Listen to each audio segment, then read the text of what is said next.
Allahu Akbar. Allahu Akbar. Allahu Akbar. Allahu Akbar. Allahu Akbar. Allahu Akbar. Allahu Akbar. Allahu Akbar. Allahu Akbar. Allahu Akbar kabira walhamdulillahi katsira wa subhanallahi bukratan wa asila. La ilaha illallah wahdah sadaqa wa'dah wa nasara abdahu wa aza jundahu wa hazamal ahzaba wahdah. Alhamdulillah nahmaduhu wa nasta'inu wa nastaghfiruh wa na'udzu billahi min sururi anfusina wa min sayyiati a'malina. May yahdihillahu fala mudilla lahu wa may yudlil fala hadiya lahu. Ashhadu an la ilaha illallah wahdahu la syarika lahu la na'budu illa iyyah wa asyhadu anna Muhammadan abduhu wa rasuluhu la nabiyya ba'dah wa la rasula ba'dah. Allahumma salli ala sayyidina Muhammad wa ala alihi wa sahbihi wa man tabi'ahum bi ihsani ila yaumil qiyamah. Usikum ibadallah wa iyaya bittaqwallah. Ittaqullah wa la tamutunna illa wa antum muslimun. Qala Allah ta'ala fil Qur'anil azim. A'udzu billahi minasy syaithanir rajim. Bismillahirrahmanirrahim. Inna a'tainakal kautsar fasalli li rabbika wanhar. Inna sani'aka huwal abtar. Dengan nama Allah yang Maha Pengasih lagi penyayang. Sesungguhnya wahai Muhammad, kami sudah berikan nikmat yang banyak kepadamu. Oleh sebab itu salatlah kau demi Tuhanmu dan sembelihlah hewan kurban. Demi sesungguhnya yang orang mengejek engkau, dialah manusia yang merugi. Allahu Akbar. Allahu Akbar. Walillahil hamd. Hari ini tanggal 10 Zulhijjah 1440 Hijriah merupakan hari raya kurban. Yang pertama, kurban dilaksanakan pertama kali oleh keluarga Nabi Ibrahim alaihissalam. Keluarga Nabi Ibrahim alaihissalam berkurban dengan dua bentuk.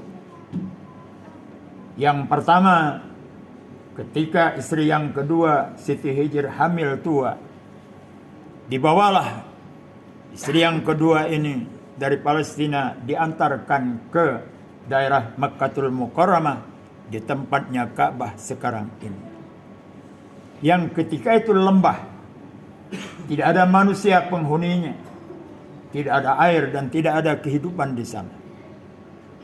Sampai Siti Hijr terpekik-pekik meraung kepada Nabi Ibrahim, "Ya Ibrahim, suamiku yang saya hormati, apakah kau akan meninggalkan saya tersiksa di tempat ini bersama bayi yang dikandungnya?" Ibrahim tetap bergegas berjalan. Tapi karena pantauan istrinya, akhirnya Ibrahim menjawab. Dan Siti Hijr bertanya, "Apakah ini perintah dari Allah ya Ibrahim?" Maka Jibril, "Betul, ini perintah dari Allah." Dan Ibrahim tetap jalan. Pengorbanan istri sedang hamil tua diperintahkan seolah-olah dibuang di tempat Ka'bah sekarang ini. Namun karena Allah yang memerintahkan, Siti Hijr rela berkorban. Berdua dengan bayi yang dikandung, melahirkan. Maka muncullah itu adanya air Zam-Zam karena kehausan Siti Hijr mencari ke sana dan kemari di Safa dan Marwah. Lantas ada suara air. Dihimpun oleh Siti Hajar. Air itu menggelegak dari bawah yang enggak tertampung. Dikumpulkan oleh Siti Hajar. Zam-zam, zam-zam. Kumpul, kumpul. Itulah kisahnya air Zam-zam. Sejak itu Allah menurunkan rahmat. Melalui air Zam-zam, para pelalu di daerah Mekah melihat burung yang banyak turun ke tempat itu. Mereka juga turun melihat pasti menurut ilmu kebiasaan. Burung adalah mencari air. Nampaknya betul. Ada air. Orang semua lewat meminta air itu. Siti Hijr tidak meminta bayaran. Tetapi manusia mengerti. Yang nunggu air itu adalah seorang wanita punya anak bayi. Tidak ada siapa-siapa. Di sanalah Allah memberikan keberkahan. Harta Siti Hijr cukup, bahkan berlimpah ruah. Tanpa suami, karena suaminya sudah pergi ke Palestina.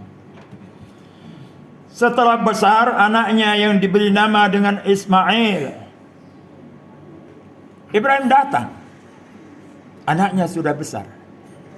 Datang mimpi memerintahkan supaya anaknya itu disembelih.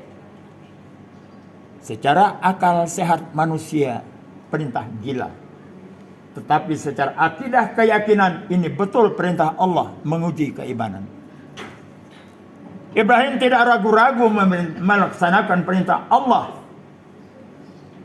Dan anaknya yang namanya Ismail ditanya oleh Ibrahim, bagaimana pendapatmu nak? Saya mimpinya menyembelih engkau. Ibrahim menjawab, silahkan laksanakan perintah Allah. Insyaallah kau akan menjumpaiku dalam keadaan sabar. Lantas anak dan ibu yang menyaksikan anaknya mau disembelih, 3 orang ketiga itu. Ibrahim selaku bapak, anak yang mau disembelih satu-satunya anak tunggal, dan Siti Hijr sang ibu menyaksikan penyembelihan itu. Ketika pisau diletakkan di leher dan ditarik hunus, mungkin dengan mata terpejam Ibrahim tidak sanggup menatap leher anaknya yang disembelih. Sembelih berlangsung, tapi Ismail sudah berdiri di samping. Yang tersembelih adalah hewan kibas yang sangat bagus dan besar. Semua Allah yang mewujudkan itu. Kenapa itu terjadi? Allah mencoba iman seseorang melalui pengorbanan dengan menyembelih anak kandungnya sangat disayangi. Syariat Nabi Muhammad, kurban itu dilakukan. Pada Nabi Muhammad SAW berkata, umirtu bin nahri wa huwa sunnatul lakum. Riwayat Tirmizi. Kata Rasulullah SAW, saya diperintahkan, saya diwajibkan untuk menyembelih hewan kurban. Wa huwa sunnatul lakum, dan untuk kalian hukumnya sunnah. Di hadis lain kata ba'alain nahru wa laisa biwajibin alaikum. Riwayat Darul Qutni. Saya diwajibkan Allah untuk menyembelih hewan kurban setiap Idul Adha. Walaysa biwajibin alaikum, tetapi enggak wajib untuk kalian.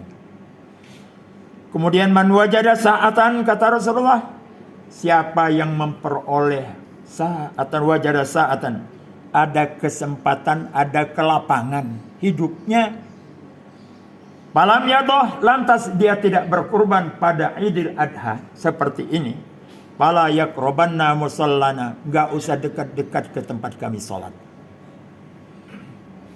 Dari hadis yang terakhir ini, maka ulama berpendapat ada beberapa macam. Ada yang mengatakan umat juga kalau dia kaya, kalau dia berkelapangan hidupnya, wajib hukumnya memotong hewan kurban.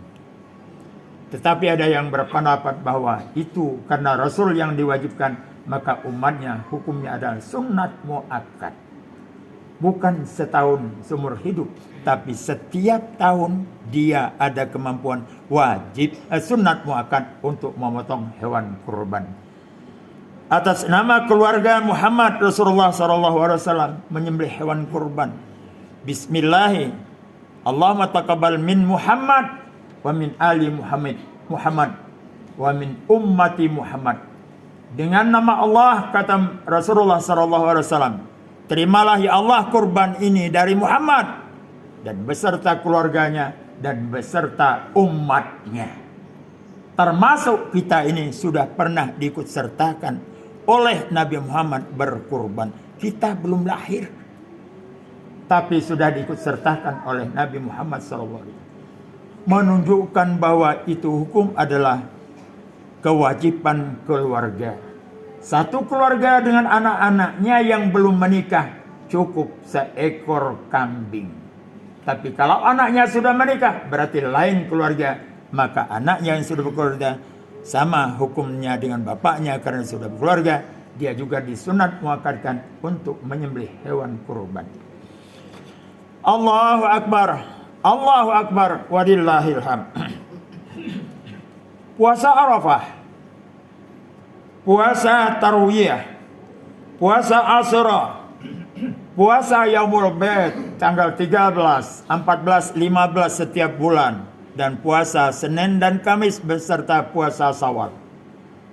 Dilakukan Rasulullah SAW pada tahun kedua Hijriah. Belum ada perintah haji, tapi beliau sudah melakukan puasa Arafah. Berarti waktu bukan tempat. Orang belum ada yang wukuf di Arafah, belum ada kewajiban haji.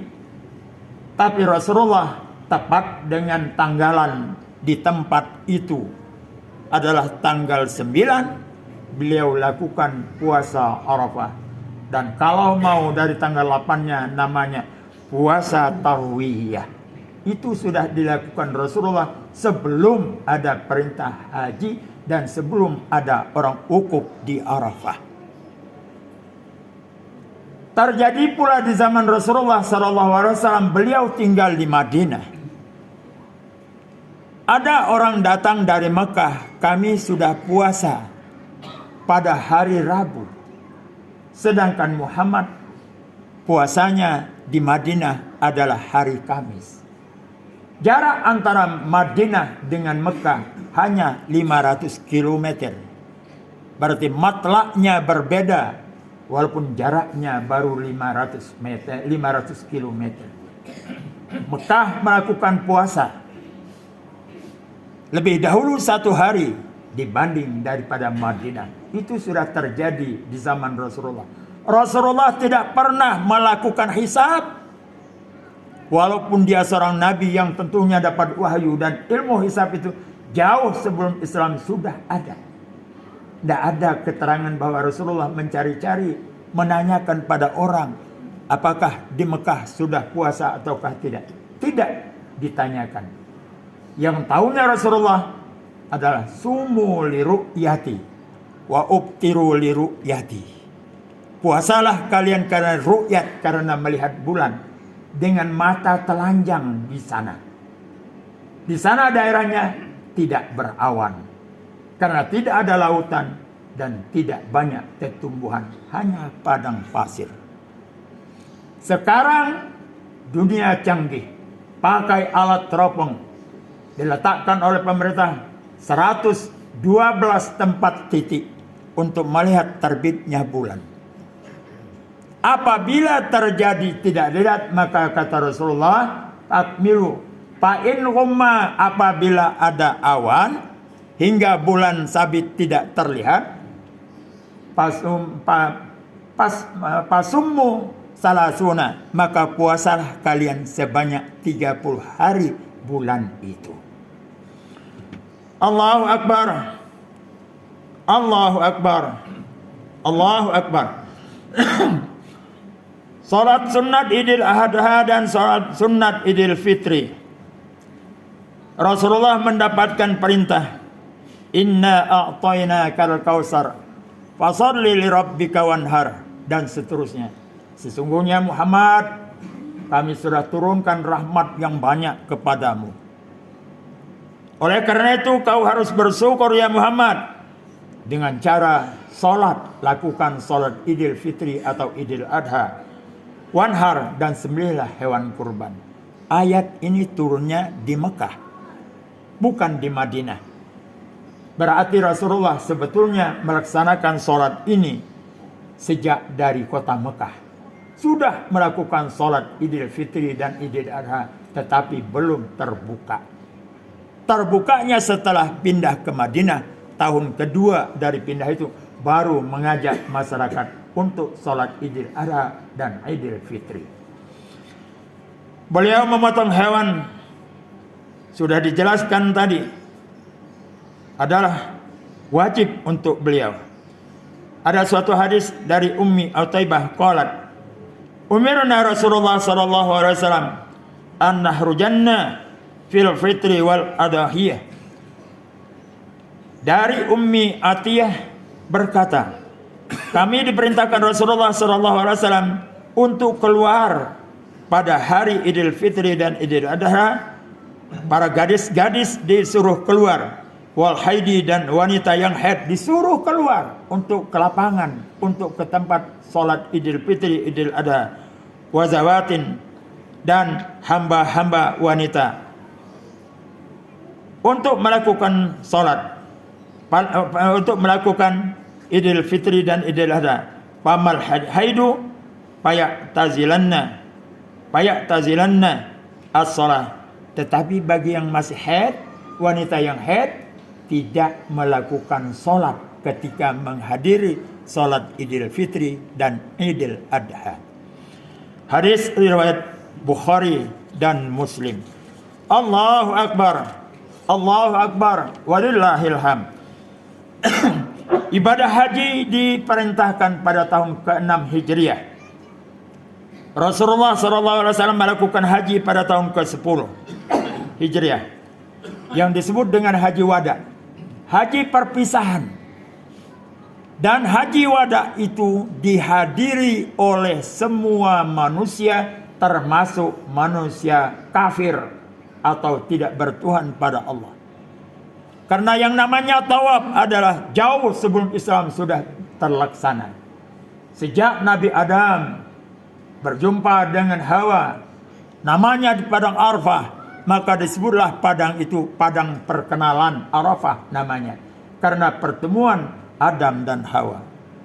Kemudian mereka balik untuk meminap adalah di tempat Masjidil Haram. Di sanalah mereka melihat ada makhluk yang tawaf pada Ka'bah itu. Lantas mereka juga ikut. Yang tawaf duluan itu adalah para malaikat. Mereka membaca tasbih yang sangat singkat. Subhanallah, subhanallah, subhanallah. Adam, Hawa pun ikut melakukan tawaf dengan menambah kata-kata subhanallah walhamdulillah.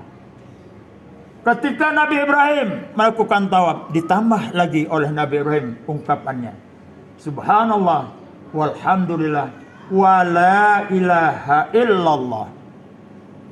Ketika Nabi Muhammad Rasulullah SAW melakukan tawaf juga, beliau berkata subhanallah walhamdulillah wa la ilaha illallah la haula wa la quwata illa billah. Lengkaplah tasbihnya seperti Nabi Muhammad ucapkan, ditambah dengan la haula wa la quwata illa billah. Tapi malaikat cukup bertasbih dengan kata-kata subhanallah. Penetapan tanggal Hijriah oleh pemerintah Saudi apabila terjadi salah, dan ketika penetapan itu disumpah yang melihat bulan itu dengan bersumpah billahi wa tallahi wallahi bahwa betul dia melihat bulan, baru pemerintah umumkan. Di Indonesia juga begitu. Orang yang melihat bulan dengan alat itu juga disumpah. Setelah disumpah, barulah pemerintah berani mengumumkan bahwa malam ini adalah tanggal 1. Baik itu setiap bulan atau lainnya. Maka pada tahun 2011 yang lalu terjadi kekeliruan. Orang yang melihat bulan yang menyala itu mengaku secara keilmuan yang dia lihat bukan bulan, tapi adalah planet yang jatuh. Maka pemerintah bertanggung jawab. Kebetulan Idul Fitri hanya 29 hari. Kekurangan 1 hari itu diganti oleh pemerintah dengan fidyah. Semua fakir miskin di Arab Saudi mendapatkan fidyah atau pengganti puasa 1 hari yang kurang terhadap masyarakatnya. Pemerintah yang tanggung jawab. Karena dia yang mengumumkan. Apakah Indonesia sudah seperti itu? Belum. Seingat saya, pada tahun 50-an, saya sudah ikut puasa. Tahun 55, saya sudah ikut puasa. Kelas 1 SR. Ingat betul saya ada perbedaan pendapat. Ada yang mengatakan malam ini kita sahur. Ada yang mengatakan belum, besok baru sahur. Demikian juga Idul Fitrinya, Idul Adhanya. Tapi alat komunikasi di waktu itu sangat terbatas. Telepon pun sulit. Mode engkol lama baru nyambung. Sekarang dengan kecanggihan alat komunikasi, baru terjadi beberapa detik yang lalu di negara lain sudah tahu itu kejadian. Karena alat komunikasi yang canggih. Di samping itu tahun 50-an, selama Orde Lama, partainya banyak, PSEI partai, Masumi partai, dan lain-lain partai. Lebih dari belasan partai. Perselisihan runcing. Bahkan antara anak dengan mertua tidak teguran. Karena berbeda pendapat, berbeda paham. Masa Orde Baru semua partai diberangus menjadi hanya 3. Golongan Karya, Golkar, P3, Partai Umat Islam, kemudian PDI adalah demokrasi. Sejak itu redup. Masalah khilafiyah hampir nyaris tak terdengar. Perbedaan tanggalan nyaris tak terdengar. Gak ada yang berani mengatakan 6 bulan lagi akan datang Idul Fitri jatuh hari ini tanggal ini. Gak ada. Berkat Orde Baru menghilangkan partai yang banyak. Umat Islam di bawah kungkungan 3 partai itu semua. Mereka menjaga kesatuan. Tetapi setelah reformasi terjadi, alat komunikasi yang canggih, sampai hari ini kadang-kadang pekak telinga kita, hampir pecah gendang-gendang telinga kita mendengar pertarungan, berbeda pendapat, saling mengkafirkan, saling membid'ahkan, saling mengatakan tidak sah, batal dan sebagainya. Ini perlu dievaluasi. Ini adalah alat pemecah umat Islam supaya tidak bersatu. Sengaja dibentuk, apalagi menghadapi 2024 ini. Kalau umat Islam tidak bangkit pada 2024 ini, tunggu saatnya nanti. Umat Islam akan sulit melakukan ibadah. Masjid akan banyak dirubuhkan orang. Karena komunis yang berkuasa, yang beribadah secara Islam, mungkin akan dimatikan atau dibumi hanguskan. Pribumi berkuli kepada Chinese. bukan pribumi yang kaya, tapi negara lain yang kaya, yang pribumi menjadi kuli, menjadi pembantu, menjadi hadam di negerinya sendiri. Oleh karena itu, mari bersatu umat Islam. Kali ini kesempatan keluar dari penjajahan secara ideologi, penjajahan secara ekonomi, penjajahan secara keagamaan. Buktinya di negara-negara lain sudah terjadi. Yang tadinya sangat kuat agama Islamnya, sekarang di bumi hanguskan karena banyak terhutang ke negeri Cina. Maka mereka di bumi hanguskan, masjidnya dirubuhkan, orang yang sholat ditembakin. Allahu Akbar, Allahu Akbar, Allahu Akbar. Mudah-mudahan melalui khutbah yang singkat ini, umat Islam bersatu, sekali lagi bersatu, menghadapi 2024 ini. Saat kita keluar dari jeratan-jeratan hutang banyak. Bumi kita sudah terjual, minimal sudah tergadai sekian ratus tahun. Kapan anak cucu kita akan membayarnya? Tol saja, dana yang masuk ke tol tidak melalui pemerintah Indonesia, tapi langsung pembayaran hutang. Siapa yang punya modal membangun tol itu? Mudah-mudahan kita sadar bahwa kita di dalam keadaan terjajah. Mudah-mudahan kita diberi kekuatan oleh Allah Subhanahu wa taala. Barakallah li wa lakum fil Qur'anil azim. Wa nafa'ani wa iyyakum bima fihi minal ayati wa zikril hakim. Wa taqabbal minni wa minkum tilawatahu innahu was samiul alim. Aqulu qawli hadza wa astaghfirullahal azim. Li wa lakum wa lisairil muslimina wal muslimat wal mu'minina wal minat fastaghfiru innahu huwal ghafurur rahim.